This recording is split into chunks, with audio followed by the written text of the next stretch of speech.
এইরকম একটা perfect pudding যদি আপনি খুব সহজেই বাসায় বানিয়ে ফেলতে পারেন তাহলে কেমন হয় বলুন তো। একেবারেই সফট এবং পারফেক্ট একটা পুডিং রেসিপি আপনাদের সাথে শেয়ার করব। পুডিংটা দেখতে যেমন সুন্দর, খেতেও কিন্তু অসাধারণ টেস্টি হয়েছিল আর খুবই সফট হয়েছে। তো আজকে আমি তাই আপনাদের সাথে এই সহজ পুডিং রেসিপিটা শেয়ার করব। একেবারেই পারফেক্টভাবে আপনারা বাসায় বানিয়ে ফেলতে পারবেন। তো চলুন শুরু করা যাক। তো প্রথমে আমি ক্যারামেল বানিয়ে নিচ্ছি। ক্যারামেলের জন্য এখানে 1/4 কাপ পরিমাণ চিনি এবং 2 টেবিল চামচ পানি নিয়ে নিচ্ছি।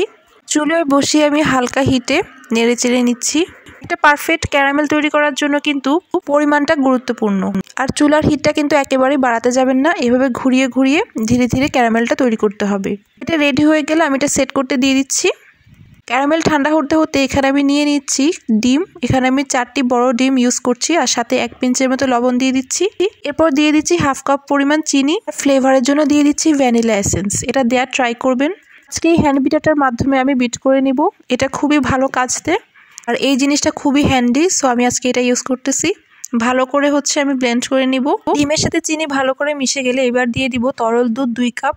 এটাকে আমি ভালো করে জাল করে ঘন করে নিয়েছি। ঘন দুধ ইউজ করলে খুব ভালো একটা টেস্ট আসে। এখন আগে থেকে সেট করে রাখা ক্যারামেলের মধ্যে আমি মিশ্রণটি ঢেলে দিব। একটা ছাঁকনি দিয়ে ছেঁকে নিয়েছি যাতে মিশ্রণটা স্মুথ হয়।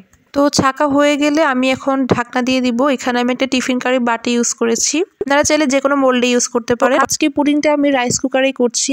একটা স্ট্যান্ড বসিয়ে দিয়ে আমি বাটিটাকে সেট করে নিয়েছি আর গরম পানি করে রেখেছিলাম আর সেটা আমি ঢেলে দিয়েছি।